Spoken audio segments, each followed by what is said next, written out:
Folks, welcome to Sunday Night Futures Live. Another Sunday. Glad you could be here.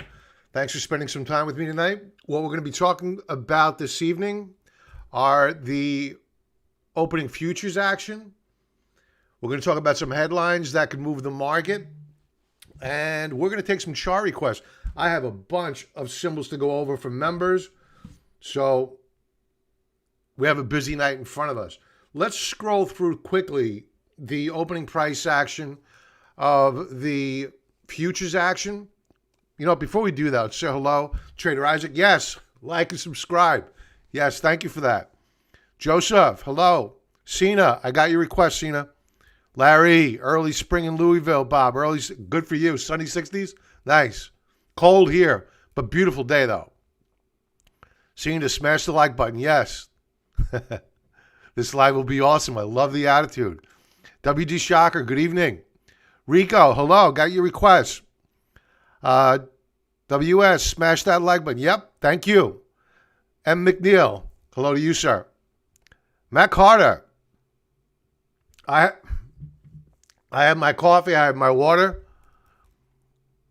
John Spencer, hello. JW, hello. Paul M, hello. All right, let's get to it. You signed up? Cool. All right. Welcome aboard. All right, let's do this. S&P 500 opening price action 4-hour chart. We have an up open. We were higher, faded a little bit, but still appears to be a strong open, up about a half percentage point. A little bit of follow through from Friday's rock solid day. The NASDAQ 100 up over a half percentage point.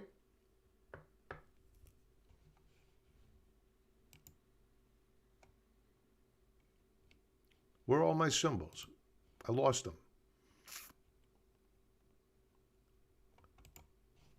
The Russell 2000, wow, up over a percentage point. Wow.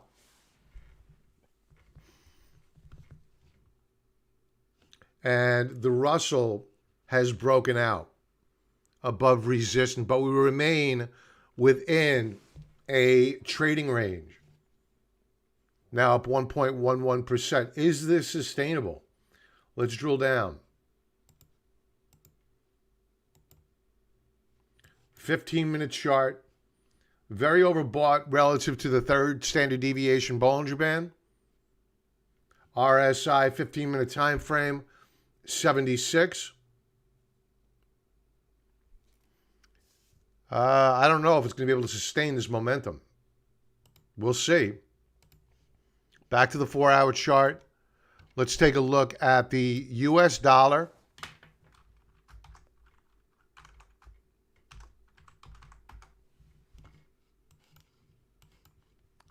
The dollar is up versus Friday, but down a wee bit since the open here.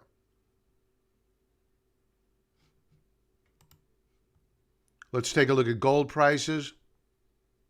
Gold has been weak of late, up just shy of a half percentage point, trying to recapture resistance at, let's call it 1,700.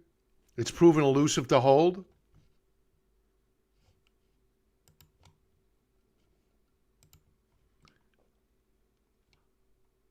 Let's take a look at silver. You know, since I'm looking at it, let's look at the bond market first. Actually, no, they're right next to each other. Silver. Silver is up 0.88%.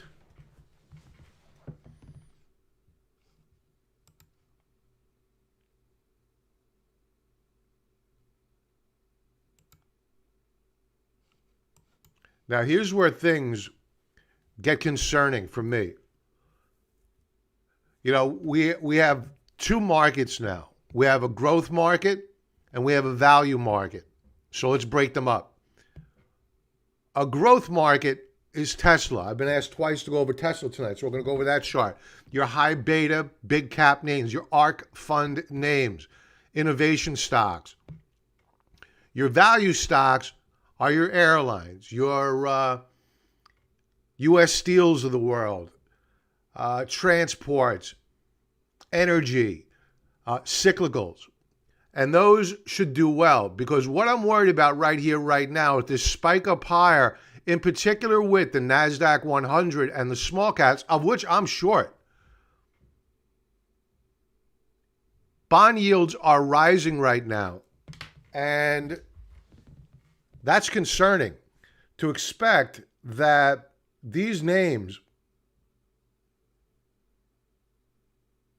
technically we're on yields, but we're down on bond prices. We're at 1.577 on the 10-year yield. I'm predicting that we're going to hit 1.72 before all is said and done. So I know many of you are out there right now thinking about, okay, now it's time to buy Tesla. Now it's time to buy ARC Innovation. Now it's time to buy these high beta risk stocks, the NEOs, the EVs, the SPACs. Beware. Be very, very careful. We're going to talk about the valuations in a moment. I know it's boring, but as goes yields higher, so do PE multiples. Stocks become more expensive. But that's one side of the market. The value space is going to do pretty well. They're playing catch up. You're going to have a reopening of the economy. The Senate passed $1.9 trillion, or was it the House? One of the two. Passed $1.9 trillion in new spending. Plus, they have another $1 trillion from the last deficit bill or spending bill they've never spent yet. So there's a tsunami of spending coming and a tsunami of inflation, and the bond market's going to want their pound of flesh in terms of yield. So watch the 10-year. We'll circle back before we log off. We'll see whether or not bonds have rallied back. Have they given up ground? Have yields moved up higher, or have they faded? One of the two. But to expect that you're going to keep this trajectory moving up higher on the Russell 2000 with yields moving up higher, don't get baited in. Don't get baited in. Different story with transports, different story with banks, different story with energy. Okay? It's a tale of two markets. Let's move on. The VIX, obviously getting assassinated. This is the March contract. Back down below 25.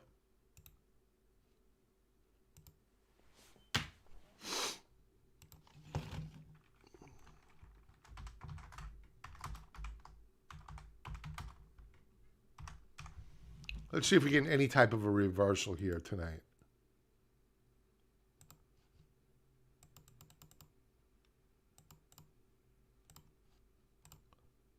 All right, we're good. Okay, what else do we want to take a look at?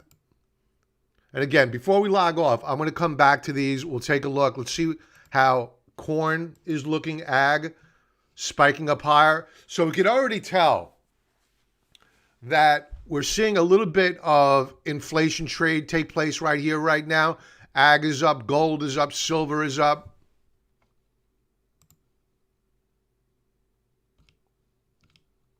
But oddly,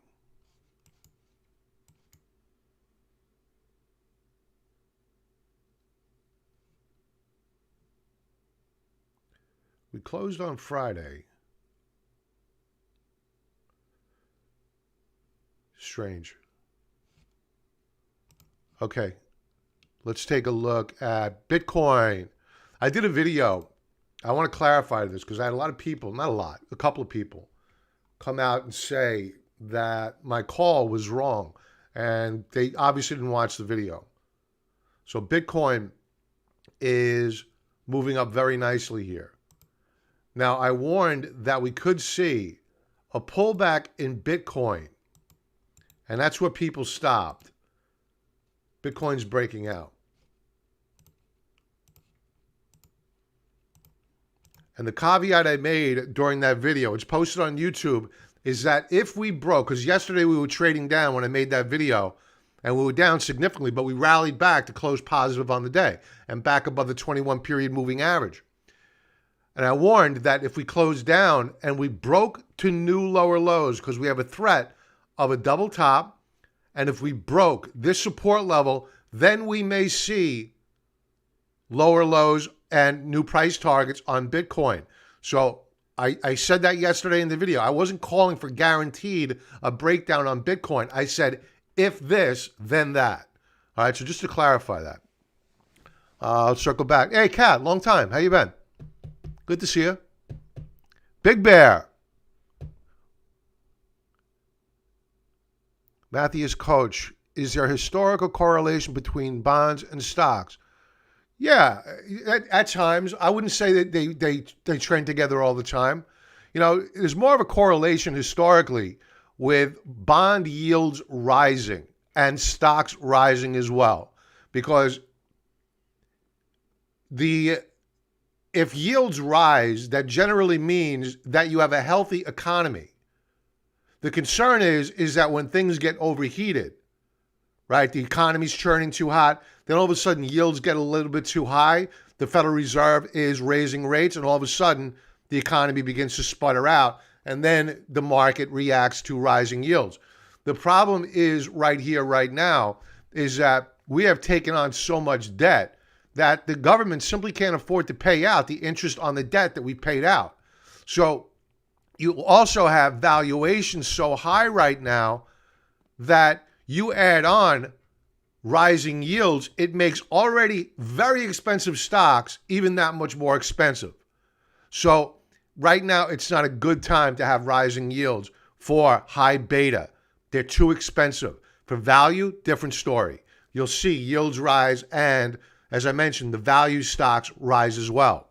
Energy, transports, anything that does well in an expanding economy. Arunas, this guy is good. I love it. Thank you very much.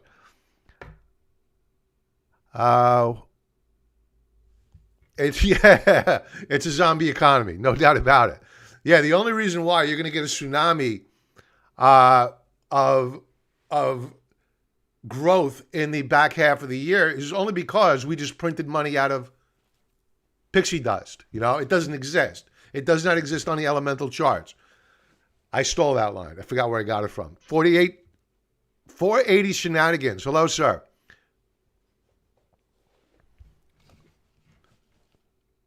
Well, smash that like button. Yes, please. Thank you. All right, let's move on. Let's take a look at, we're going to circle back here.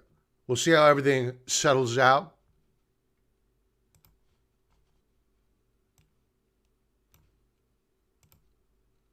Okay. Economic data. So, you know, we had the Pimp Mac Daddy of them all in terms of economic data came out on Friday. That was non-farm payrolls. They rose up the prior read from 49,000 to 166,000. Great. Love it. Fantastic. The read from last week for February was expected to be 210,000 new jobs, actual 379,000 new jobs. Great. Love it. The market rallied, but what the markets are forgetting is that these are monthly numbers, 379,000, 166,000. What they're not paying attention to, they easily forget, is that the weekly number of job losses, initial jobless claims, are at 745,000. So you could add up February and January's jobs gains altogether, 2 months. We lost more than that in 1 week. So this is not an economy that is going gangbusters. This is an economy being fueled by printed money. So let's keep this let's keep this in perspective. I don't want to be in doom and gloomer. Let's keep things in context. What else? You had a bunch of Fed heads. They're going to keep coming out. They're going to keep cheerleading the market. Don't worry, we're going to be here. What else do we have coming out this week? All right, so this week on Wednesday, that means PPI on Friday, yes. So on Wednesday, we have the CPI index coming out, the Consumer Price Index.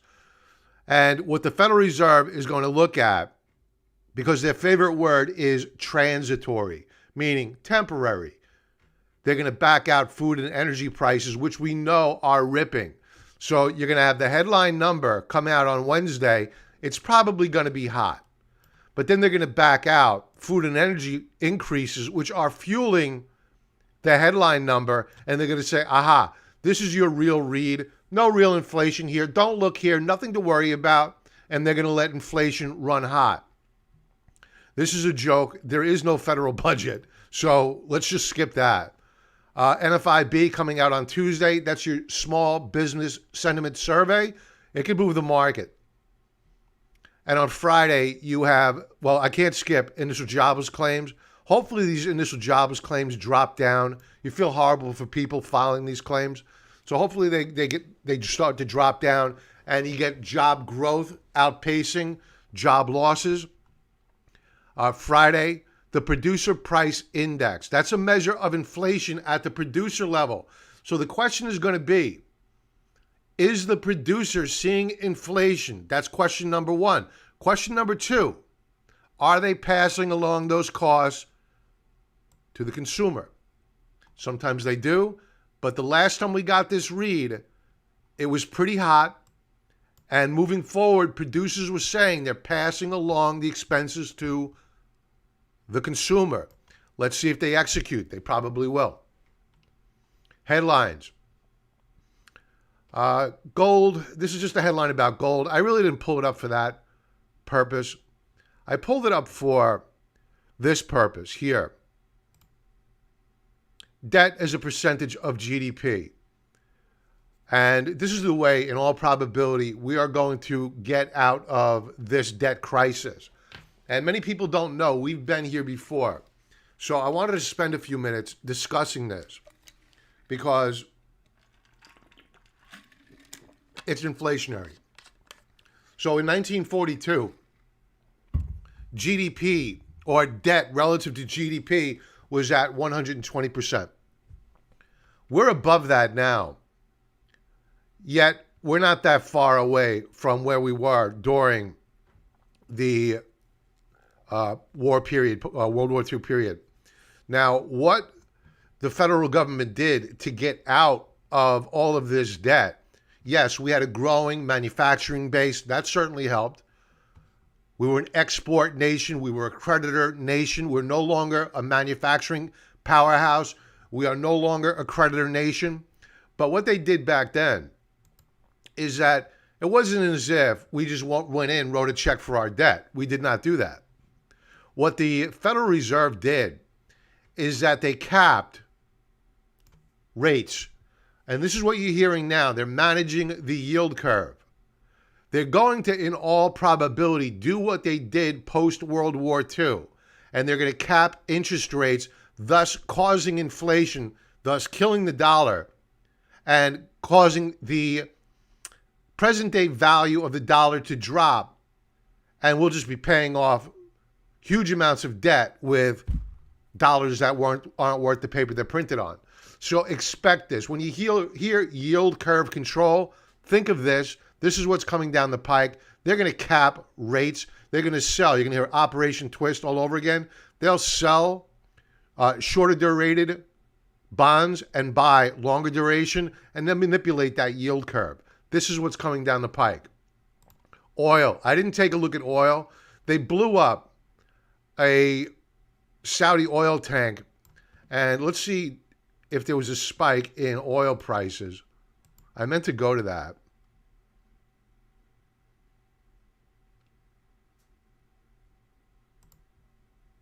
Oh, yeah. We're up 1.76%. We were higher. We hit 68 barrels, so just shy of it, 67.86 the barrel on light sweet crude. We should be higher than that on Brent. We are. We're above $70 a barrel on Brent crude. So oil really moving up higher here. You have to ask yourself the question, at what point in time does the economy say no mas to rising energy prices? So keep an eye on this.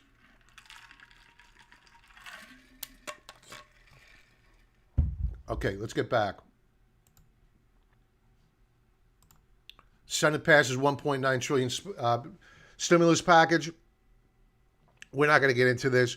China exports jump by most ever as global economies redline. All right, so what this means is that our trade deficit is only getting worse with the Chinese. They're making money hand over fist. They're like post-World War II America.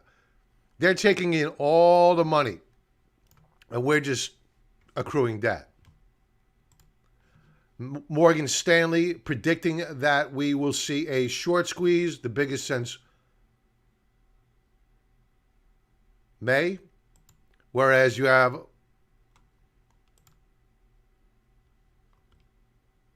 Morgan Stanley coming out, 3 reasons why the correction is not over. Bank of America came out last week, said that Operation Twist is coming, and that's what caused the market to rally on Friday.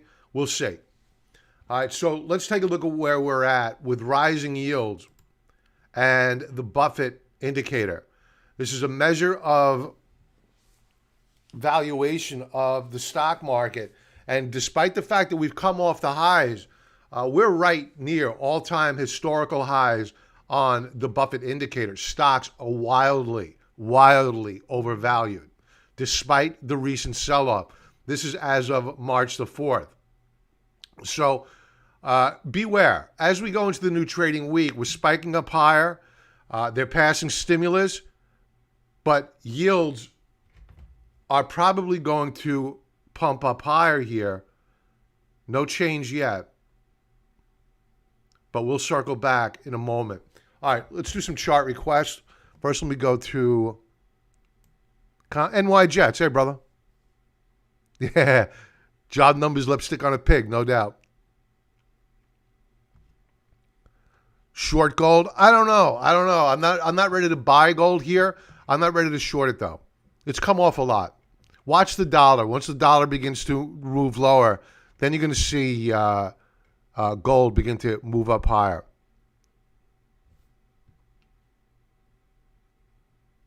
Okay. Let's take some chart requests. We're going to begin with, if you're not currently a member, it's very difficult for me to get to all the symbols, so I apologize if I don't get to them. Members usually pop them into the members area. That way I have them written down in advance. So I have TQQQ, UCO, Tesla twice, Google, Twilio, GUSH, MELI as well. Let's begin with TQQQ. This is a ultra long fund for the Trip Qs. Now, the Trip Qs just broke a head and shoulders setup. That doesn't mean they can't have a counter trend rally back, but they have broken to a new lower low. We have a double top and a lower high. So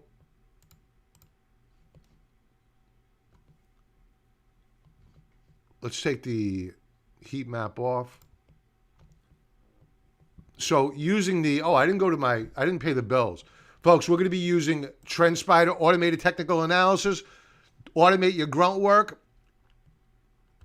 improve your accuracy, speed up your technical analysis, and time your trades with precision, and reduce costly analytical mistakes, and use the alerts. The alerts keep you out of trouble.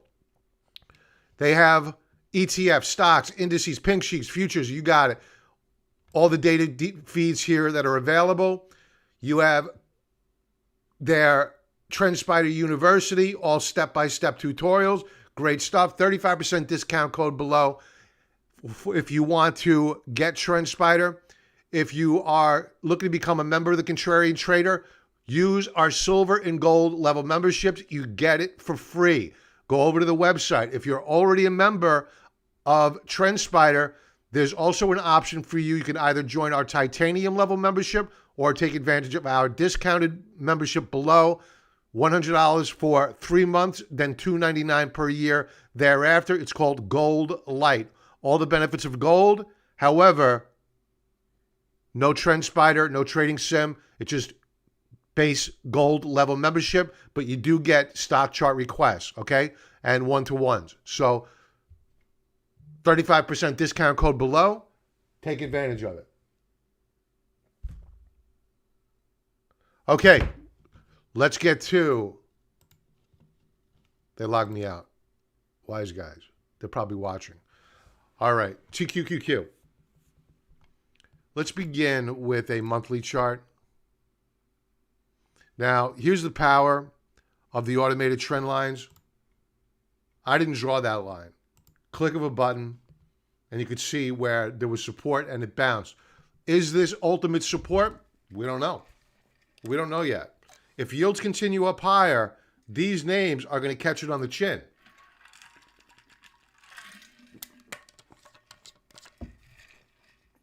So we held monthly support.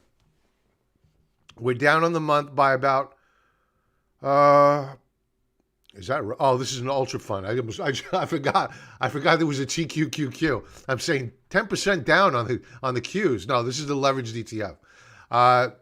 So TQQ is down 10.28% on the month. We were lower. We have bounced. Take note of all the chopping action up here. A lot of overhead supply. Selling up here, 105.75, weekly chart. Again, the automated trend lines. I don't think we're done going down here.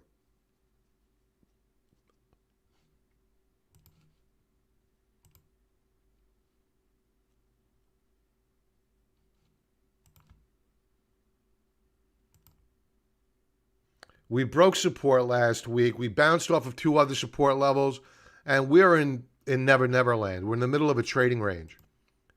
Daily chart. You know, it's easy for me to say. I know for a fact the futures are spiking up. The NASDAQ 100 is spiking up. And I could easily say I think they're going higher. I'm not ready to say that yet. The daily chart, bullish reversal bar on Friday. Good stuff. It was a good rally, and it came on volume. Might we get a continuation breakout here? Sure. Does it hold? I don't think it does. I think we're going to roll over yet again on the Qs and on TQQQ. I'm not ready to get bullish on this market. Again, folks, we have two different markets. One is value, energy, transports, banks. The other market is technology, high beta. Tale of two markets. Beware of high beta.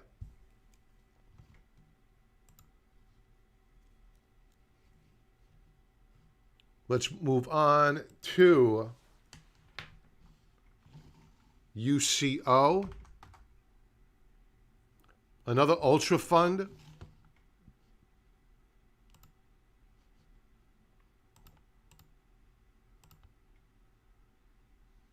This is ultra long of gold. You know, how can you not like it? I mean, it's probably going up higher. What are we up so far this month? Up over 13.25%. Remember, this is a leveraged ETF, though. I think we're going higher. I think we have a very nice base which has been built. You had that plant that was blown up over in Saudi Arabia. Good bullish reversal bar on the week last week. Daily chart.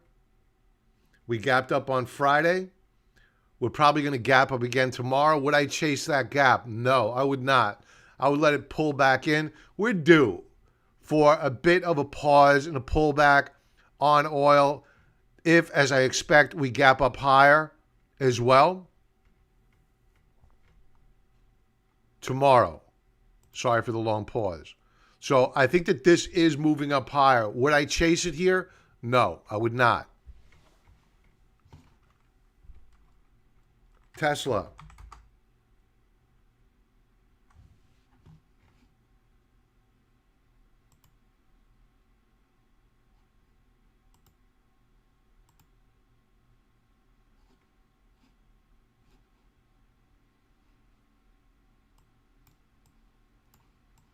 I want to begin here with a monthly chart.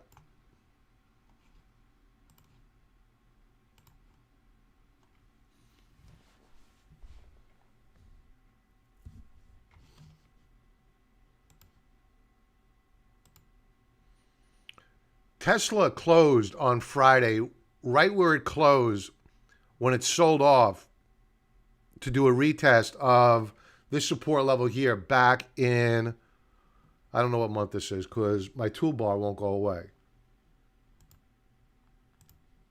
There we go. Back in December of 20.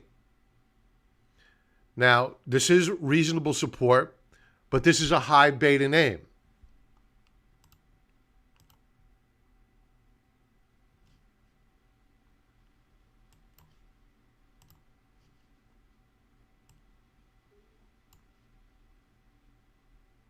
Weekly chart, we did hold support levels at 596.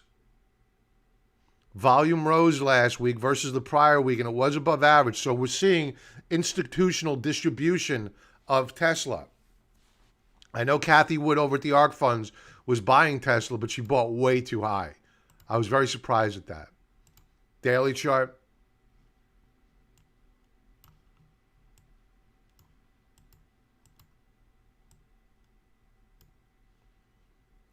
Rallies are being sold on Tesla. I think that there's a very good chance that we pop up higher. I'm not going to be a buyer here. I'm not yet. At some point in time, we are going to rally. We are going to form a pivot point. We're going to pull back. We're going to retest, or we're going to put in a higher low. I'll be watching for that higher low and then ultimately a breakout to new higher highs. Right now, all we're seeing is lower highs, lower lows. I don't want to buy that for an investment. That's not investable to me. What is interesting right here, right now, is that we have a good setup for a swing trade.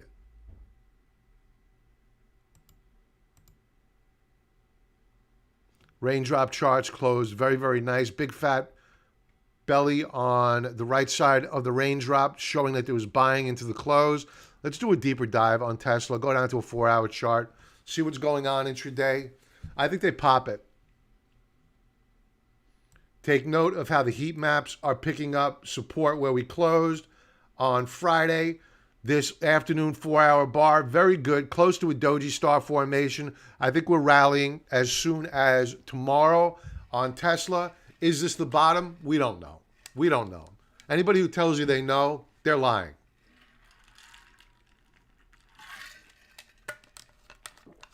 I'd be watching for a rally up to 672, around there on Tesla. In fact, what I'm going to do here is I'm going to create an alert.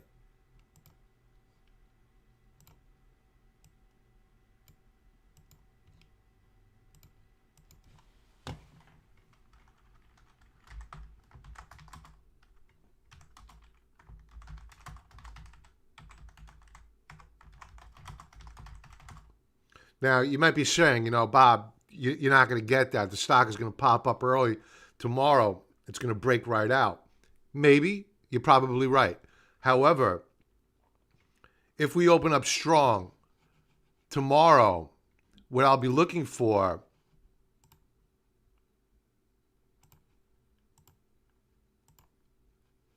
is a pullback. Let's do a hypothetical. We gap up tomorrow. My alert fires off because we broke out. I have this set for twice, right? So it'll stay active. And when we pull back and we do a retest of this breakout point, it'll fire off yet again. So if I miss the breakout, I can get in on a pullback and a retracement to retest what was resistance should now act as support. So that's set. I'm going to create another alert here.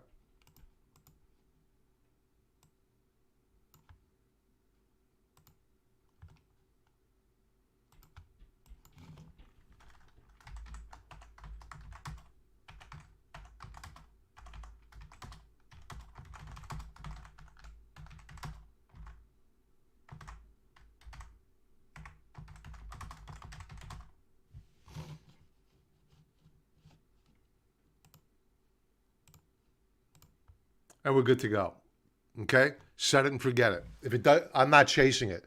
If it doesn't come to me, I'm not chasing it. And I'm not going to sit there watching it all day long. What else do we have? Google.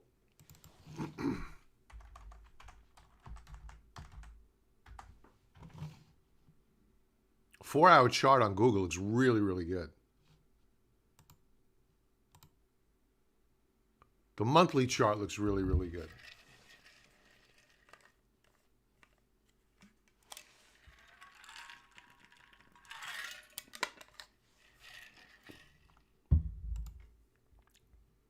Weekly chart?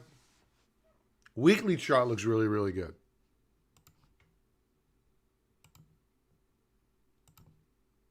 Look at the breakout last week. On volume, no less. Daily chart.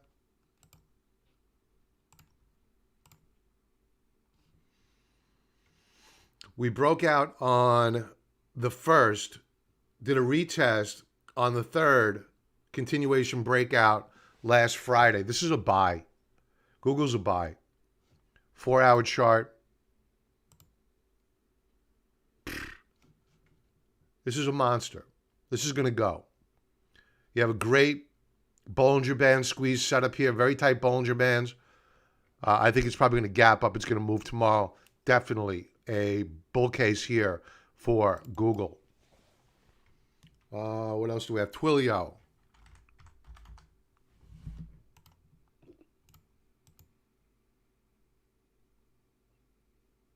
Four-hour chart looks good here. Let's go to the monthly chart. Oof, brutal. What are we down so far this month? Wow. Twilio down nearly 17%. This is a monster company. Weekly chart. A lot of damage here. A ton of damage done last week. We held support at 323.20. RSI is very weak with a breakdown to new lower lows last week. Not much of a bounce on the week, but we did get a bounce. Daily chart.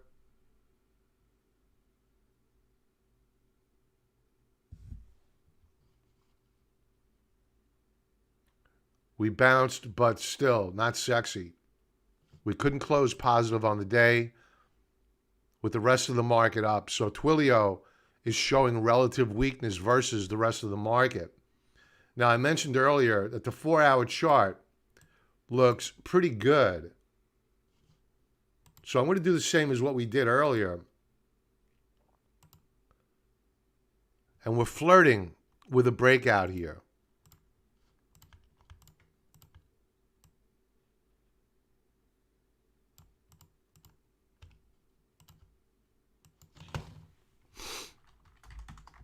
But this is only a short-term swing trade.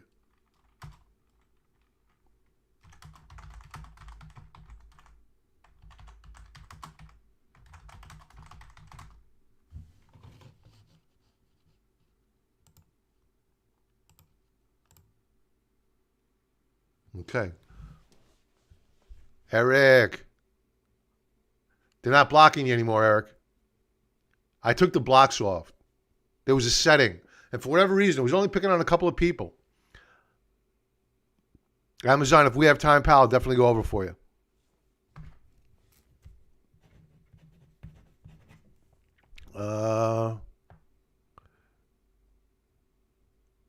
Neo broke. Neo's in a downtrend. I think it's time for a pop, though, on Neo. It didn't have a great week last week, but I think it's time for a pop soon. Okay, let's go to the next symbol, GUSH. Another oil play.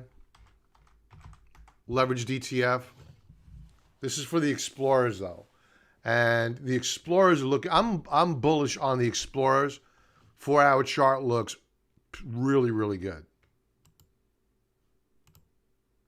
Monthly chart.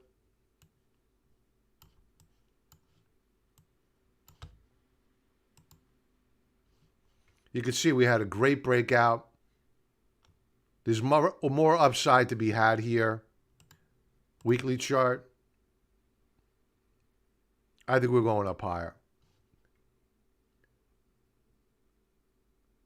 A nice strong up week. Volume dropped off a little bit, but I think that the path of least resistance remains higher. Bullish reversal, excuse me. Yeah, a bullish reversal bar on Friday. And we closed right at the highs of the day on volume, no less. So very nice day. 4-hour chart looks good. Daily, all the time frames look good. They're validating each other. There's nothing not to like here. I think their GUSH moves up higher, bullish.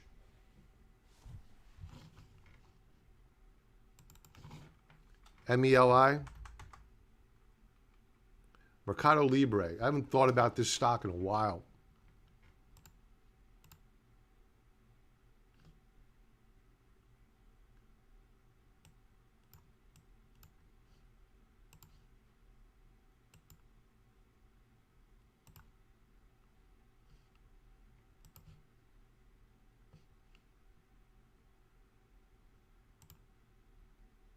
All right, so I just threw up the automated trend lines. And you could see here that where you have your automated trend lines, we would stop dead in January and February. So just beware. We have resistance up at 2,040 per share. Where do we close? We closed at 1,470. Now, we do have a great support level down here. I think that's pretty far away. That's at 858 per share. What I would do is this. Oh, we broke support.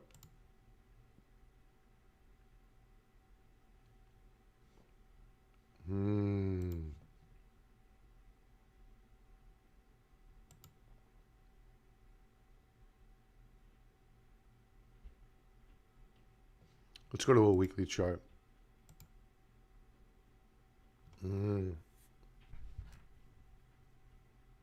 Weak. It's moving down on volume, no less.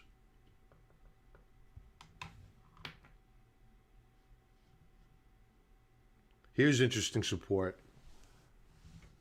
I like this support level. It's achievable. It's reasonable. 1,227 per share.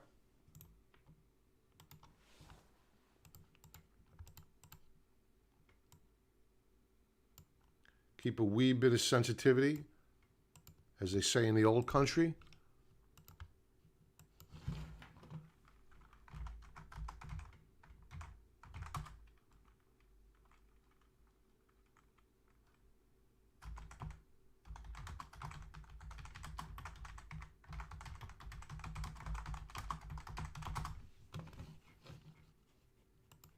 We'll keep this active for a couple of weeks. Let's go to a daily chart. You know, this looks as though it's probably going to bounce. Short-term swing trade, yes. I don't think it's investable yet. Here's our alert down here. You could see it pop up higher, but keep in mind, you have a ton of overhead supply in here. I think that from a longer-term swing trading perspective, not a day trading perspective or a short-term swing trade perspective, if you're looking to pick up these shares for the intermediate term, I'd wait for that 1,222 mark to fire off. And I think you can get there. It may take a while longer. Maybe you're going to get a few days worth of a rally, peters out, rolls over, and then ultimately you're going to get where you want to be when that alert fires off. So if you're looking for the longer term, I would wait for an investable buy point. Right now, I don't think we're at it. I think you could swing trade this long. That's about it. How much more time do we have? Costco, I went over. I did a video on it today. It's one of our top 5 stocks to buy this week. It's an extreme oversold stock. I love it. Ideally, $300 per share. We may not get it if the market opens up strong, but Costco looking very good as a swing trade.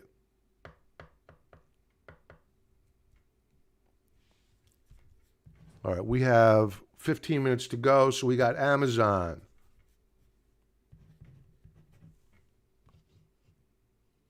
Matt Carter, thank you, sir.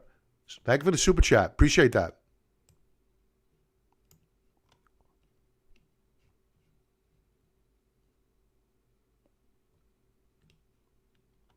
I'm trying to find requests here.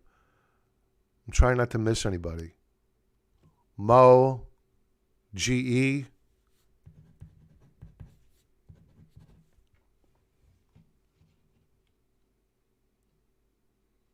Okay. Let's do it. AMZN.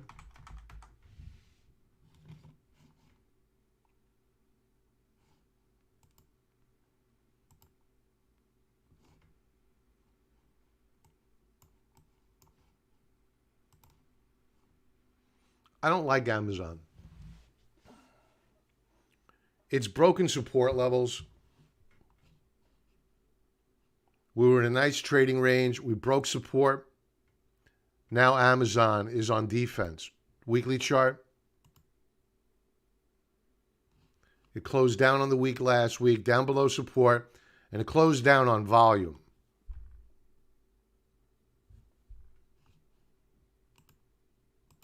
Daily chart. We bounced on Friday. If you're looking for a tradable bounce, I don't think that Friday was it. It might be, for all I know. What do I know, right? All I know is that I don't like the chart on a weekly and monthly time frame. It's broken support levels. It's closed down below those support levels. They're validated. We have a lower high, double top. We've broken to new lower lows. The path of least resistance is now to the downside. If you want to trade it long, I'd be watching this. Again, the value automated trend lines, folks.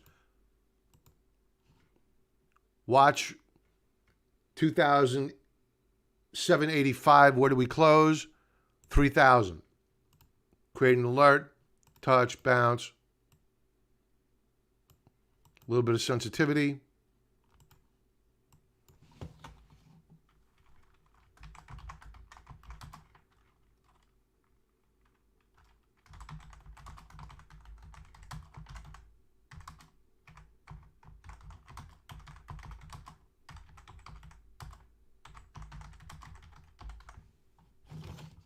We'll keep this active for 5 days.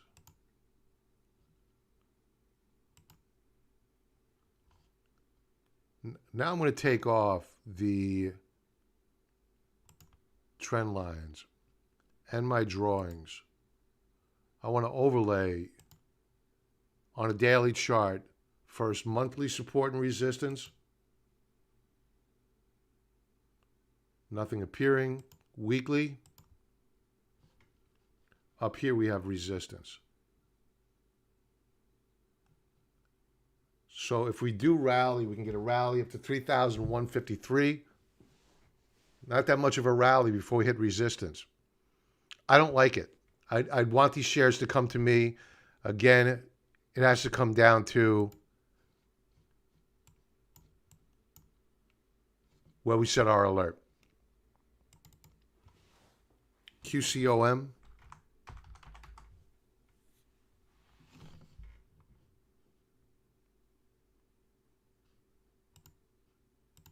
Monthly chart. Here, the value of the trend lines, man. Take them off. Click a button. We bounced right off of support on a monthly time frame.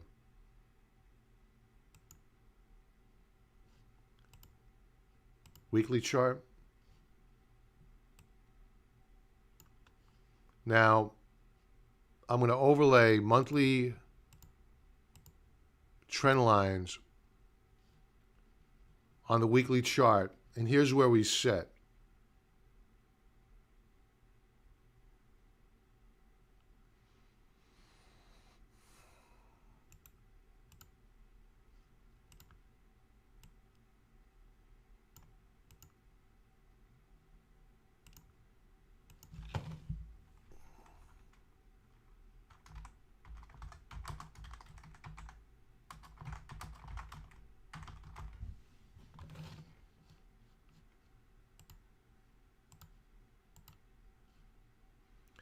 If we fail to hold this, an alert will fire off, and it'll alert me to watch for this support level here to get hit on a weekly time frame.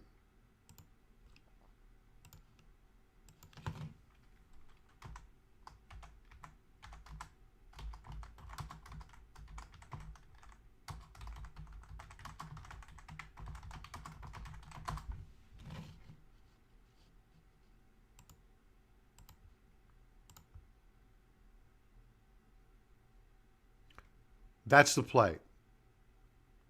I would like to see an extreme pullback to this support level here at around 120 per share. Give or take a buck, doesn't have to be exact. Daily chart. Good close on Friday, but they couldn't turn it positive. That leads me to believe that there's a good chance we do pull back. Maybe they'll pop it tomorrow. If yields are rising, if we break above one, let's call it 1.6 on the 10-year yield, expect sellers to move in on all these high beta names. We are now at 1.598. It finally changed. Yields are moving up higher. So beware. We're seeing some good setups here, but beware if yields spike on these beta names. The oil names that we went over, I'm not that worried if yields are moving up higher. They'll probably go up higher as well. But if you see a rising US dollar and rising yields, these high beta names, Qualcomm, Twilio, Tesla, they're going to get taken to the woodshed. So be very, very careful.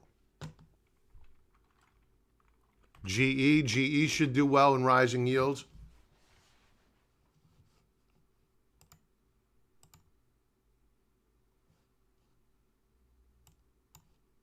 Monthly chart first. We're breaking out on a monthly time frame, but you have so much overhead supply here. I would love to know the short interest. I don't have time to go check that out right now. You have resistance at, where we found resistance last week is at 14.13 per share. I need to see a close above that mark or a retracement back down to support. Weekly chart.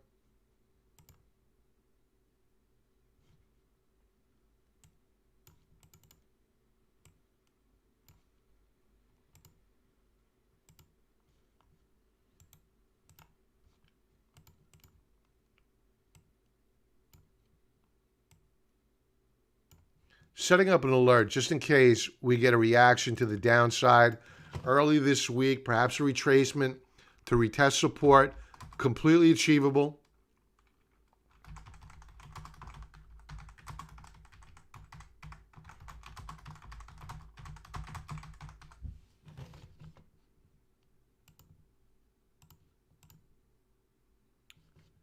Daily chart.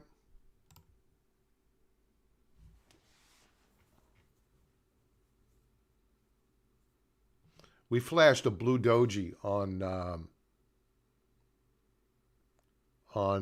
Friday. That's the equivalent of a doji star formation like you saw here. It's a sign of indecision. And for those not familiar with these symbols down here, these are raindrop charts, a mixture of candlestick charting and VWAP, volume weighted moving average. So this is a signal to me that we may, in fact, get a pullback. Perhaps this will be our support.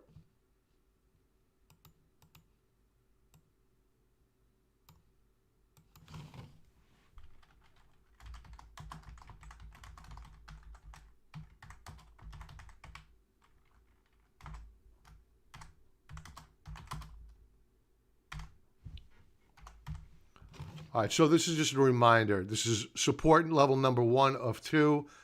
Support level number 1 is never my favorite. Support level number 2 is my ideal favorite price target. So that's just a note to self. We'll keep this active for just the week, and we're good to go. So GE, I'm not going to be surprised if the shares break out at all. I would just like to not have to chase the shares up and into resistance. That's all. I'd like to see a retracement, touch support levels, and then put on a position with a tight stop right below those support levels. Philip Morris, Yielder,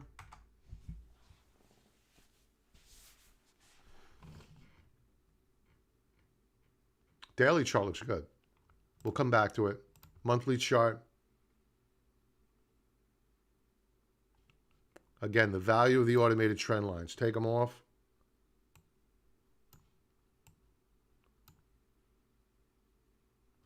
Nice little W formation forming here. Here's your pivot point.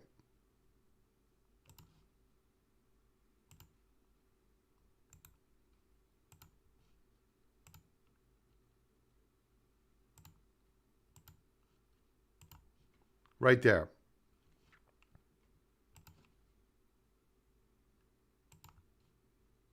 And you can see how we're struggling. Well, in fact, we broke out above it. At current, the month is not over. This is a monthly chart. The month is not over. A lot can happen. But at current, we are above resistance on Philip Morris. And that resistance level marks the pivot point of this W formation. If we close above it by the end of March, very bullish. It's already bullish in and of itself because we close out on a weekly time frame above that mark. That's an achievement. We don't want to take away from it. Here's the breakout. Ideally, what you get here is I don't want any sensitivity. Maybe a little bit. A little bit. A little bit of sensitivity. I'd like to see a retracement back down, retest what was resistance, is now support. That's the OCD in me.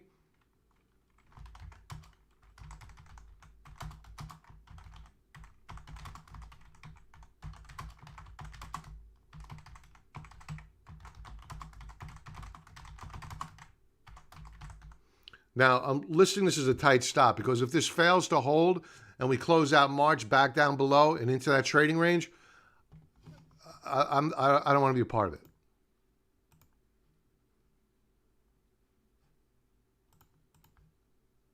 But at current, it's looking pretty good. Daily chart. We may go here. I mean, this could just pop up higher tomorrow. Very tight wedge formation.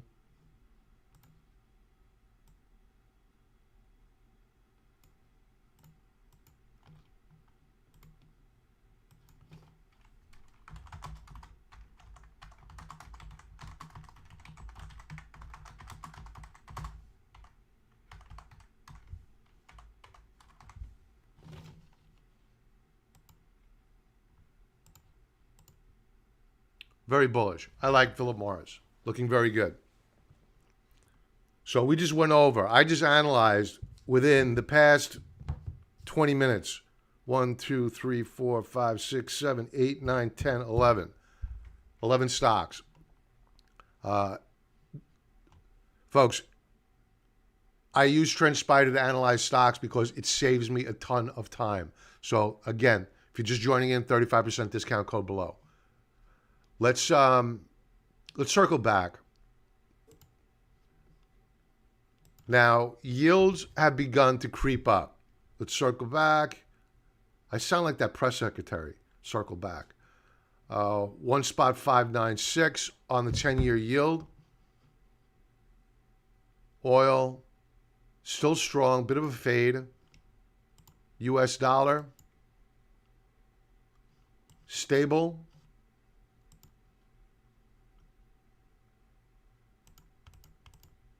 Bitcoin holding that breakout on a 4-hour time frame.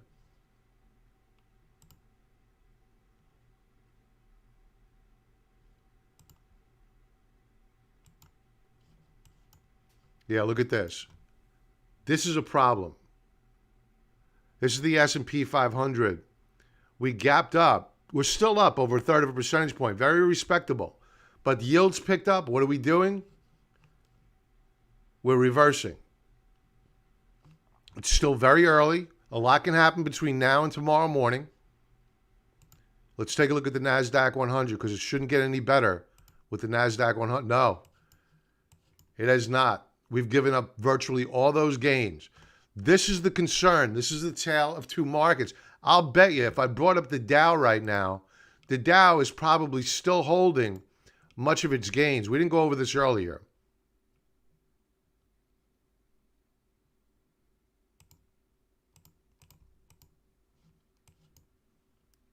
The Dow is still up about a half percentage point, a bit of a fade, but not as much. You're seeing on the S&P 500, this 4-hour bar is now red.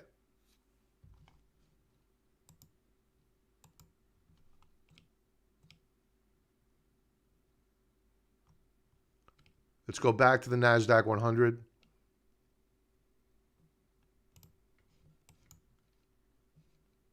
How did I get to a 5-minute chart? Oh, I slipped. Duh. Sorry about that.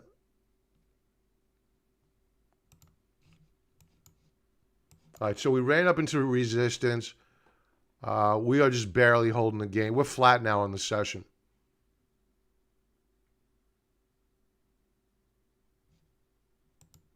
$15-minute chart.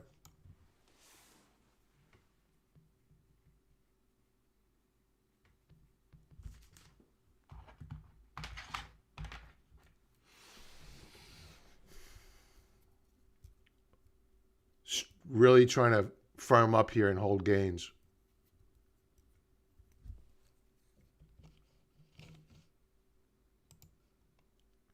Russell 2000. Still holding in there, man. Up over a percentage point.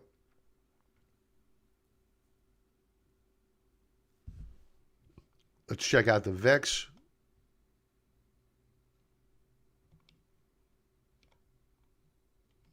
Actually, let's go to gold. Gold first.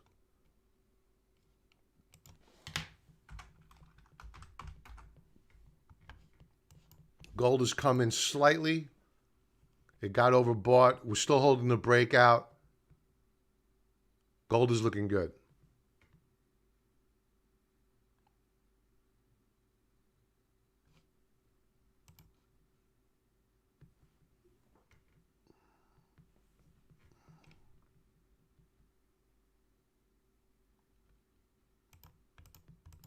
Silver.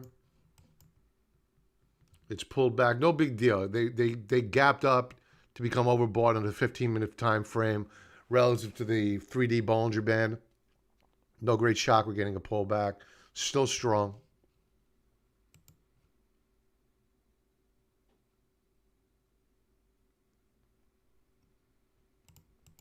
The VIX, very close to taking out my alert at 25.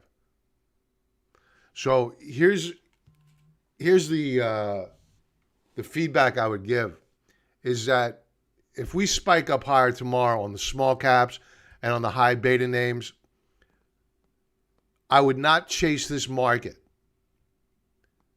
Watch the 10-year yield.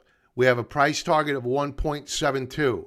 If we reach that point, you're probably going to see selling of those high beta names again. So while it looks great tonight, and maybe it's going to follow through and close strong tomorrow, I don't know. Technical analysis is not a crystal ball. It's all about probabilities. So in the back of my mind, I'm thinking about the daily and weekly breakdowns we've seen on many sectors, on tech, the semis, on the trip Qs, the head and shoulders setup, and it's broken down to the downside. We have a confirmation breakdown on a daily time frame.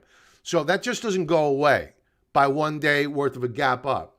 So don't let them lure you in. Wait for a rally, a close at the highs, then a pullback, and then higher lows start to get put in. Then we could start getting more bullish on the beta names. But don't forget also that this is a market that is at historical price to earnings ratios, and the Buffett indicator has never, ever, ever been this far extended before, even beyond the internet bubble. So rising yields only makes that worse. So show patience, no FOMO. We don't allow that here, please. And that's it for tonight, folks. Thanks for joining in. I really appreciate you being here. on a Sunday night. I always get a kick out of doing this. It helps me think through the markets, having you here challenge me. Hey, Pat. And great having you here. Everybody have a profitable trading week, and I will talk to you throughout the week. Members, tomorrow. Be well.